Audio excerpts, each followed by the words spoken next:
feel like this is the room that you know and love, and every video I shoot is in this room. Usually it's lit up cinematically, and we do cuts and B-roll, but why don't today, let's go through a room tour, but not of this room, because there's another one across the hall that you've probably never seen before.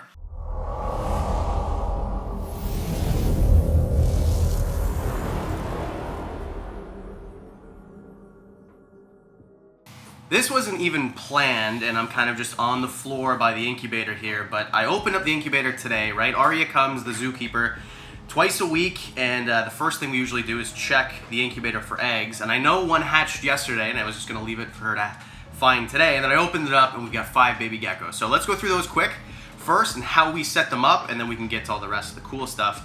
But this one here, so the way that they're labeled is kind of in quadrants like that. And this one's not full enough, so they're escaping each other, but I know which ones have hatched because I can see where the eggs are, and there's only 2 babies. So this one here, you can see that it was Allura that produced these eggs, and therefore these babies, and they're little albino leopard geckos. And I think they're eclipsed too, looking at their eyes. So I know Allura is an eclipse, and I think that we bred her with an eclipse too. Basically, just mumbo jumbo for it. It's a recessive gene that changes the way the eye structure looks. So I'm gonna put these guys back just so that I can show you the rest. My favorite thing about leopard geckos, I think you might be able to hear, is the screaming. So hopefully we can get these guys,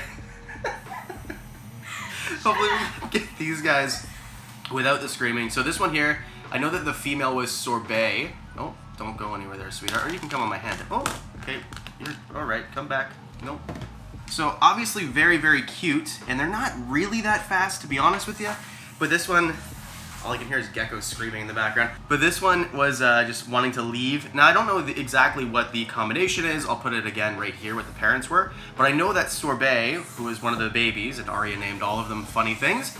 I know Sorbet has a million genes, tangerine, het stuff anyway, so it'll be really cool to see when these guys grow up, because when baby leopard geckos are babies, they don't look quite the same as when they are adults. So it's gonna be really fun, and if you want to hit subscribe and follow the channel, I'll show you what they're gonna look like as adults. But I'm just gonna hand this one off right to Aria right away. Okay, and one more, and this one here, so they were laid on 04/10, so the 10th of April. Today is May 30th. The mother is Josie. So actually, for my 100 subscriber special. We're talking about when I had 100 subscribers. That's how you make YouTube videos. You go and you buy stuff, and you have extra stuff, and then you can make more extra stuff, and then you get extra videos, because we're at 2 a week, because we're at 100 subscribers. So thank you very much for 100 subscribers. I went and got Josie and Jerry, these 2 female leopard geckos. One was supposed to be a male.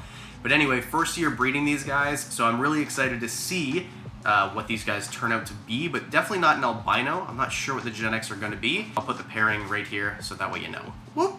I don't really want to go in any particular order, but I'm definitely gonna show you some of the coolest stuff in here, and as much of the cool stuff as I can. I know, oh, you're handling a hognose with this snake will bite my hand if I don't have a glove on. But the really cool thing is, she's actually got a bunch of eggs in the incubator right now, 14 of them, so hopefully we can have some baby hognose that are going to hatch. Now she actually just laid, how long ago was it? Maybe 2 weeks ago, and she's already putting on quite a bit of size. She's a great eater, and one of the nice things about hognose snakes is that they are really, really good eaters.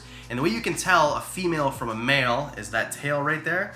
You can see that it's really short, where the male tail is gonna be quite a bit longer. So, very hungry girl, a great girl, and of course hognose snakes were my first snakes. And Ruby, I actually hatched this one. She's very big, almost 400 grams, or was, before we bred her. So anyway, let's talk about Burmese pythons. I'm not gonna go through each one, there's 11 of them. There's one normal one, there's some hypos, and then there's some albinos, and then there's hypo-albinos, which are called pearls. 11 of them hatched out, they're all doing great, they're eating, and I wanna say thanks to today's sponsor, Herp Social. My favorite thing about Herp Social is that there are no restrictions. I love social media and Facebook, but the fact you can't sell animals on there, it makes things more difficult. So if you're looking for another outlet to talk about whatever you want animal related and sales, there's groups that can be made, and animal sales are basically encouraged on Herp Social. Because as cute as these baby Burms are, they need new homes. And I think the way that I'm gonna find that is on Herp Social. And where else are you gonna find people? I mean, of course, on Facebook, there are groups, but this is an entire platform, an entire social media platform that is made just for people like you and me. People who love reptiles and wanna share our interests. And this is gonna cut down on the silly things like the infighting and bickering. This is a place where we can all come together and be united. Oh yeah, and Herp Social are the same people that are behind Husbandry Pro, who I love, and that's how I catalog all my animals. Feeding, sheds, poops, breeding, all of that stuff. And you can actually integrate them so you can push sales directly from your Husbandry Pro on the Herp Social. Oh yeah, and it's free. So, herp.social, all you have to do is go to the link below, sign up, and become my friend. I wanna talk to you, I wanna show you what I have, and I'm gonna post exclusive content on herp.social only. So sign up today, herp.social, become my friend, join the groups, and overall enjoy the community in a better way than you ever could before. Thanks, herp.social, for sponsoring today's episode. Before we continue with the leopard geckos, I want to show you something very cool. So in October, my friend Fadi at Duffy's Reptiles, I was in Ottawa for the weekend, and he said, hey man, do you want some dart frog tadpoles? But what's really cool is they took forever to turn into these Dendrobates Iapoc. And now I've never had this species before, but these guys will be going into a really cool enclosure, likely upstairs. We're gonna do a whole room tour. You don't need to tell me that in the other room. But should we do a house tour? Show you everything? Let me know in the comment section. Right beside there, you see the incubator. This is for python eggs when those get laid. That's where we did the Burmese pythons. That's where we cook those. So cooking just means incubating, by the way. I don't cook snakes. And then the other one, the Canadian flag one, that's where we're incubating all of the leopard gecko eggs and also the hognose eggs. We've also got this just normal ball python. So if you're in Canada, in Southern Ontario, and you want this ball python, just reach out to me, DM me on Instagram, and I'll sell it to you. I'm talking about like within a 2-hour radius of Toronto, somewhere like that, right? I'm not gonna ship it. It's a normal ball python. But anyway, that's why he's in a smaller enclosure, because I moved him from 120 gallon, put him in here until I can sell him. And then of course, we got one enclosure that's kind of sparse, and this is how I like to keep things without substrate if they are laying eggs. So this is an African fat-tailed gecko, and her name is Cookie. Now this is a beautiful gecko, one of my favorite geckos in my entire collection of geckos or animals, period. And the reason she looks a little skinny is because she's breeding. She's put out 8 eggs already this year, so we're hoping to have some African fat-tailed geckos hatch anytime. Also, I have this stock tank. That's for the tortoises when they're inside, but right now they're outside. That's part of the house tour, if you want to see it. Okay, we're in here real close and real tight because we've got these 3 racks here. I'm gonna show you as many things as possible because we've got, here, just gonna quickly count. 48 reptiles in this rack. Now, most of them are babies, so I'm gonna show you definitely the adults, the ones that you know and love or probably haven't seen for a while, some of the babies also, and just kind of update you on what's going on here. Instead of just talking about it, why don't I just do it? Starting off from the top, let's show you Big Billy. Now, Big Billy, so this is a adult African fat-tailed gecko. So it was his first year breeding and my first year having him. I bought him at the Ottawa Reptile Expo in October, and he is beefed up nicely. He's a little bit skinnier now because during breeding season, that's what happens, but he's definitely a very healthy size, and I'm really excited to have him.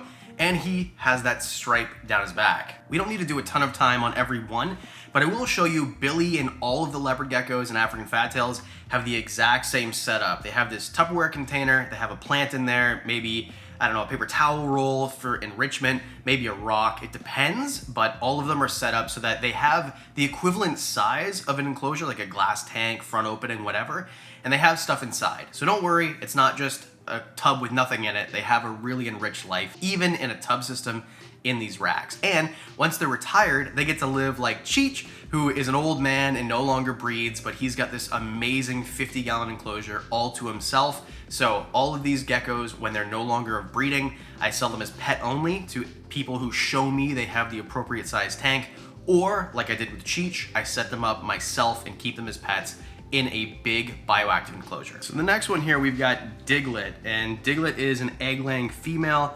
I got this one a while ago. When I did the care guide, This is the animal that I used. I did a video about quarantine. Again, this is the animal I used because I got her at that time. So all these animals, before they go into a rack system when I acquire them. Either way, Diglett, she's about 3 years old, and this is one of the most beautiful, normal African fat-tailed geckos that I've ever seen.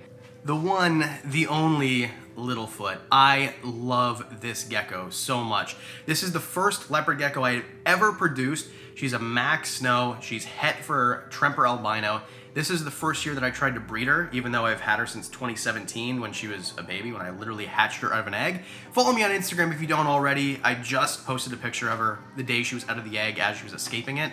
But beautiful, fat gecko. We're really trying to beef her up for breeding, but she's not producing any eggs. I don't know if she just doesn't like the boyfriend that we gave to her, but either way, this is a staple of the channel, and before there was a diamond, this was the co-host of the channel. This is Jerry. So Jerry, we were not sure was a female. It was sold as a male, and because I had no need to breed, really, it was kind of a rescue situation. We've had Jerry for quite a while. Her first season breeding, now that we know she's a female, an absolute stunner of an animal, and I can't wait to show off the babies once we get there. Pretty quick with Cal because I'm just handling females, and this is a male.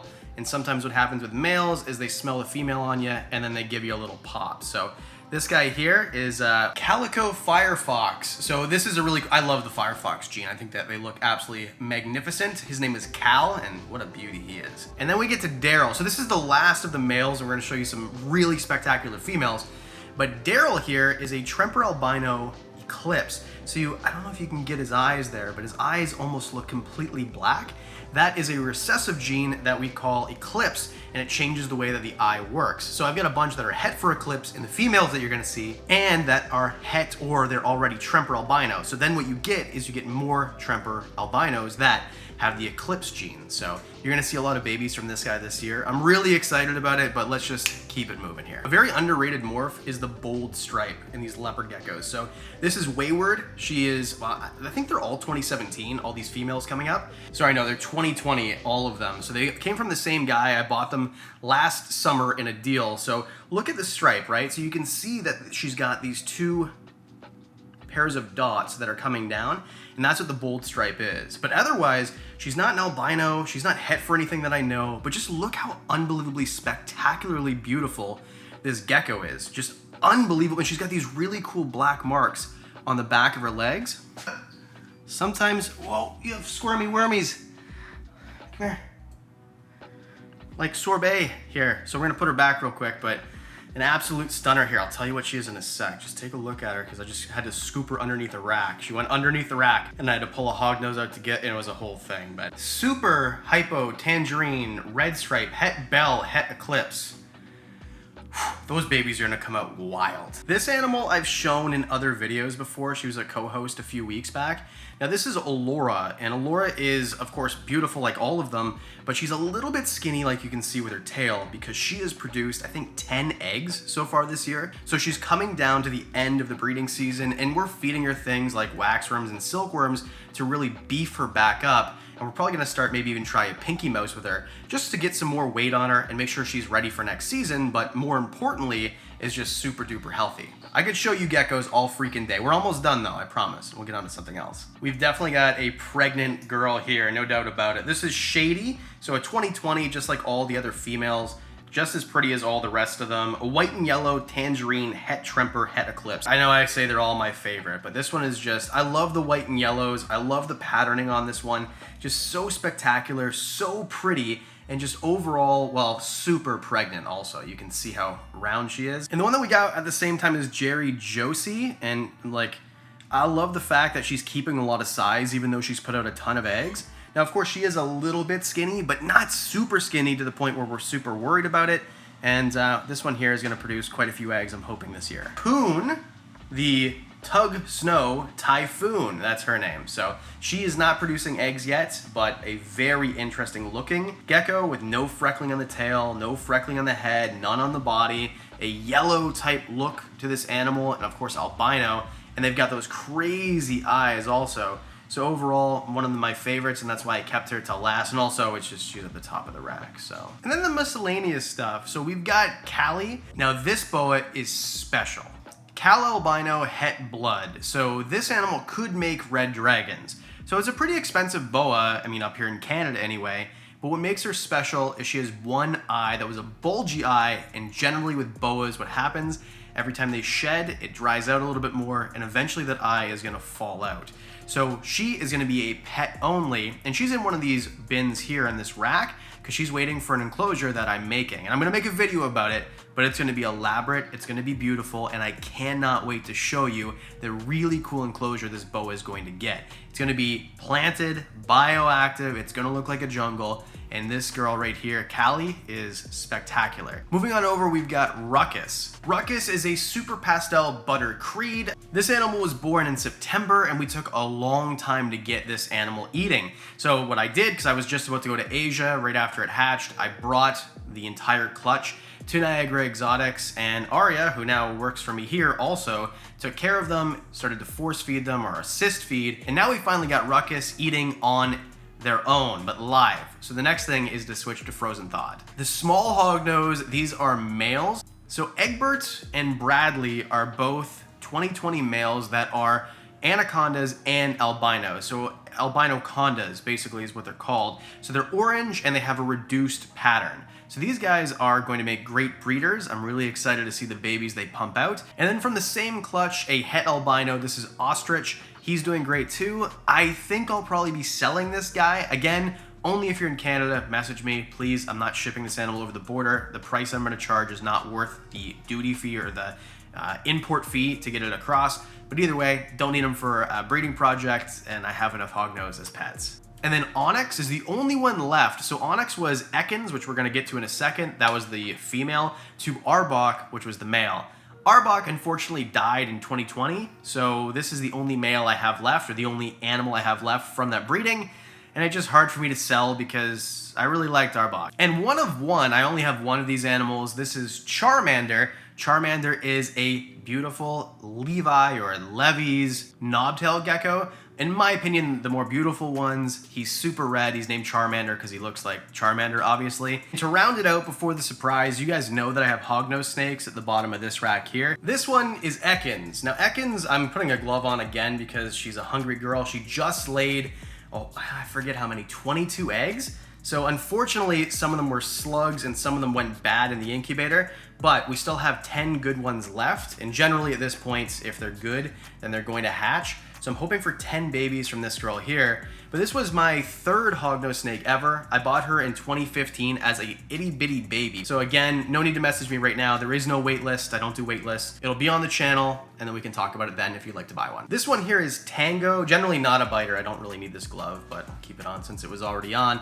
But Tango is another albino female. I bought this one in Ottawa at the expo in October. I was hoping she'd be ready to breed this year. Generally you wait until about a 250 gram mark for them to be big enough, and she was about 180 grams, so not big enough. So next year, hopefully we can get some babies from her and really ramp up production of these amazing albinos. And the last of the adults, another hungry hippo that just dumped into his own water and then into the substrate. Good job. This is Nikki.